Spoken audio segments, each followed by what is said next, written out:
Good morning everyone, कैसे हैं आप सब। उम्मीद करती हूँ आप लोग अच्छे होंगे। जैसा कि आप लोग स्क्रीन पे देख पा रहे हैं, आज हम लोग पढ़ेंगे ईसीसीई का पेपर, सैम्पल क्वेश्चन पेपर। ठीक है, ये डिपार्टमेंट ऑफ स्किल एजुकेशन की तरफ से आया हुआ है। ठीक है, सीबीएसई ने ये early childhood care of and education जो है आपका, ठीक है, ईसीसीई शॉर्ट फॉर्म में बच्चे इसे बोलते हैं। ठीक है, तो अगर आपने ये पेपर ऑप्ट किया है तो आपके लिए यहाँ पे मैं क्वेश्चन पेपर लेके आई हूँ, सैम्पल क्वेश्चन पेपर, ताकि आपकी हेल्प हो जाए, है ना। क्योंकि बच्चों को इस टाइप के क्वेश्चन पेपर नहीं मिल पाते हैं, बच्चे बड़े परेशान रहते हैं कि मैम हमें नहीं मिले, हम नहीं कर पाए, है ना। तो इससे आपको एक हिंट मिल जाएगी कि पेपर में कितने क्वेश्चंस आने वाले हैं, कितना टाइम आपका रहने वाला है, ठीक है ना, और किस तरह से आपको क्वेश्चन को अटैम्प्ट करना है। तो यहाँ पे हम पहले इस क्वेश्चन पेपर को डिस्कस करेंगे, उसके बाद फिर हम आंसर शीट को देखेंगे। ठीक है, तो चलिए शुरू करते हैं।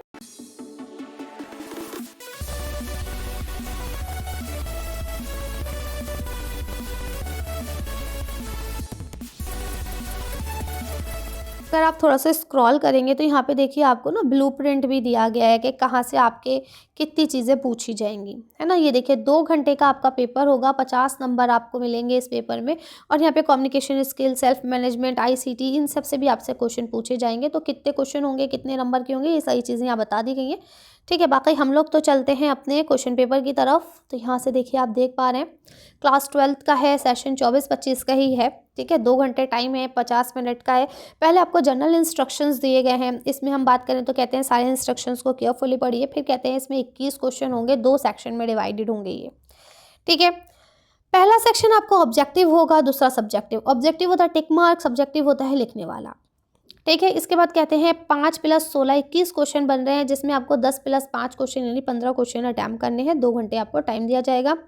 सारे क्वेश्चन के सामने उनके नंबर दिए गए हैं, सही से आपको क्वेश्चन अटैम्प्ट करने हैं, है ना। और जब आप क्वेश्चन अटैम्प्ट करें तो आंसर नंबर ठीक ही डालें। ये ना हो कि पहला आंसर लिख लें और आंसर नंबर 2 डाल दें या 4 डाल दें, ऐसा नहीं करना है। कोई भी नेगेटिव मार्किंग आपको नहीं मिलेगी।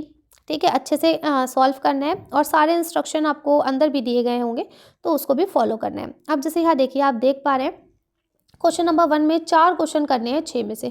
यहाँ आप देख पा रहे हैं 6 क्वेश्चन है, 6 में से 4 आपको अटैम्प्ट करने हैं। ठीक है, फटाफट से लिखिए इसमें क्या आंसर आने वाला है। मैं तो कहूँगी कि आप 6 के 6 पूरे करिए क्वेश्चन, अपनी आंसर शीट कोई भी आंसर और कॉपी लेके बैठे, ताकि आप फटाफट से लिखें, ताकि जब मैं आंसर शीट आपको दिखाऊं तो आपको पता होगा कितने क्वेश्चन आप सही कर पाए हैं और कितने आप गलत। ठीक है, यहाँ आपको हिंट भी दिया गया कुछ चीज़ों में, कुछ में हिंट नहीं दिया गया, तो आप लोग देख लीजिएगा। अगले क्वेश्चन पे आते हैं। क्वेश्चन नंबर 2 है, इसमें 5 क्वेश्चन करने हैं 6 में से। यहाँ आप देख पा रहे हैं 6 के 6 क्वेश्चन। ये एमसीक्यू है, फटाफट से टिक कीजिए किसका सही जवाब क्या होगा। ओके, चलिए आगे चलते हैं। ऐसे ही थर्ड जो आपको दिया गया है, इसमें 6 क्वेश्चन है, 6 में से 5 आपको अटैम्प्ट करने हैं। ठीक है, जल्दी जल्दी देखिए, ये रहे आपको फटाफट से। कुछ आपको एमसीक्यू है, कुछ आपको थ्योरी बेस्ड है, जिसमें आपको डेफिनेशन देनी है। ये देखिए यहाँ पे आपको डेफिनेशन देनी है। आगे आ जाइए, सवाल नंबर 4 है, इसमें 6 क्वेश्चन है, 6 में से 5 क्वेश्चन ही आपको अटैम्प्ट करने हैं। यहाँ आप देख पा रहे हैं ये आपके 6 क्वेश्चन हैं। ठीक है, स्टेटमेंट बेस्ड भी है, देखिए ट्रू फॉल्स भी है ये। ठीक है, यहाँ पे आपको डिफाइन करना है, ये आपके टिक मार्क है। ठीक है, ये भी आपको डिफाइन करना है। तो ये सारे आंसर्स मैं अभी आपको दिखाऊंगी थोड़ी देर में। ये देखिए यहाँ पे आपको दिया गया है कि 5 क्वेश्चन करने हैं 6 में से, फिर से यही चीज़ है आपकी। ठीक है, अब ये आपका सब्जेक्टिव शुरू होता है। इसमें भी देखिए यहाँ पे आपको 5 में से 3 क्वेश्चन करने हैं। ये रहे 5 क्वेश्चन, इसमें से कोई भी 3 कीजिए। ये 6 क्वेश्चन है, इसमें से कोई भी 4 क्वेश्चन करने हैं। ठीक है, देखिए ये इंस्ट्रक्शन आप फॉलो करेंगे एग्जाम में। यहाँ पे तो मैं आपसे यही कहूँगी कि सारे क्वेश्चन कीजिए, ताकि आपको पता रहे कि आपको कितना आता है। ठीक है, इसके बाद लास्ट यहाँ आपको दिया गया है, ये रहा। इसमें भी आपको 5 क्वेश्चन है, 3 क्वेश्चन ही आपको करने हैं, लेकिन मैं यही कहूँगी कि सारे क्वेश्चंस कीजिए। ठीक है, अब मैं आपको आंसर शीट दिखाती हूँ, ताकि आपको पता रहे कि आपने कितना सही किया है और कितना गलत। ये देखिए, ये रही आपकी मार्किंग स्कीम। यहाँ आप पढ़ पाएंगे कि ये है आपकी क्या मार्किंग स्कीम। ठीक है, चलिए आगे आ जाइए। यहाँ देखेंगे आपको सारे क्वेश्चंस के जवाब दिए गए हैं कि किस में क्या आएगा। जो ये बोल्ड लेटर है, यही आपका क्या है, फिलअप है, यही आपकी खाली जगह थी।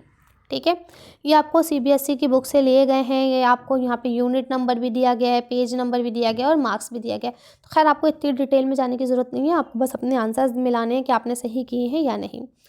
ठीक है, ऐसे ही क्वेश्चन नंबर 2 में भी आपको सारे क्वेश्चंस दिए गए हैं। अब आप चेक कर लीजिए कि आपने सही किए हैं या नहीं। क्वेश्चन नंबर 3 में भी आपको सब कुछ ऐसे ही दिया गया है आंसर्स के साथ। जो टिक मार्क है उसमें टिक दिया गया है, जहाँ पे फिलअप है वहाँ पे फिलअप दिए गए हैं, जहाँ पे आपको डिफाइन करना था, डेफिनेशन थी, वहाँ आपको डेफिनेशन दे दी गई है। ठीक है। इसके बाद भी देखिए जहाँ पे आपका ट्रू फॉल्स था वहाँ पे लिख भी दिया है कि ये ट्रू है या फॉल्स है। ठीक है, तो सारे जवाब आपको इस तरह से दे दिए गए हैं। ये आपका 5 नंबर का 5वां क्वेश्चन जो था, ठीक है, इसमें भी आपको सारे दे दिए गए हैं जवाब। सेक्शन बी में जो आपको लिखने का था तो देखिए यहाँ आपको लिख के भी बताया गया है। अब आप ये मत सोचिएगा मैम हमने एग्जैक्टली ये तो नहीं लिखा था। तो देखिए ऐसा होता है बेटा कि कॉन्सेप्ट सेम है ना, तो आपको नंबर मिल जाएंगे, है ना। कि अगर उन्होंने पूछा है कि आम क्या है और आपने बताया है आम क्या है, हालांकि आपकी लैंग्वेज थोड़ी अलग है, तो भी आपको कन्फ्यूज होने की ज़रूरत नहीं है, क्योंकि उन्होंने पूछा था आम क्या है और आपने जवाब में यही दिया है कि आम क्या है। ठीक है, तो आपको नंबर पूरे मिल जाएंगे। हाँ, अगर वो आम पूछे और आप इमली लिख के आ जाएंगे कि मैम हम अपनी ज़बान में लिख के आएँ लेकिन इमली लिख के आएँ, तो नंबर आपको नहीं मिलने वाले हैं। ठीक है, तो ये देखिए ये सारे क्वेश्चंस आपको दिए गए हैं, जितने जितने पॉइंट्स हैं आप उसमें एक्सप्लेन कर सकते हैं, उनका एक्सप्लेनेशन डाल सकते हैं। ठीक है, और आप बताइए मुझे कि क्या आपने इसी तरह से आंसर्स दिए हैं, क्या आपकी तैयारी इसी लेवल की है जिस तरह से इन्होंने आंसर फ्रेम करे हैं इतने बड़े बड़े 4-4 नंबर में। तो क्या आप भी इतने बड़े आंसर फ्रेम कर पाएंगे 4 नंबर में? ज़रा देखिए, है ना। और अगर बेटा आप हिंदी मीडियम है ना, तो हिंदी मीडियम का सैम्पल पेपर नहीं आया है, इसके लिए मैं आपसे कुछ नहीं कह सकती। बस यही कहूँगी कि भाई आपको एक हिंट ही तो लेनी है कि पेपर कैसा आ रहा है और आंसर कैसे लिखने हैं, तो आप इंग्लिश मीडियम वाला ही देख लीजिए। ठीक है, चलिए तो मिलते हैं अब हम लोग नेक्स्ट वीडियो में। ये सारे क्वेश्चंस आपके हो गए कंप्लीट। अगर कोई डाउट हो, कोई कन्फ्यूजन हो, तो आप लोग मुझसे पूछ सकते हैं। इसे वीडियो को पॉज करके या स्लो करके आप लोग देख लीजिएगा, जैसे आपको अच्छा लगे। ठीक है, थैंक यू फॉर वॉचिंग।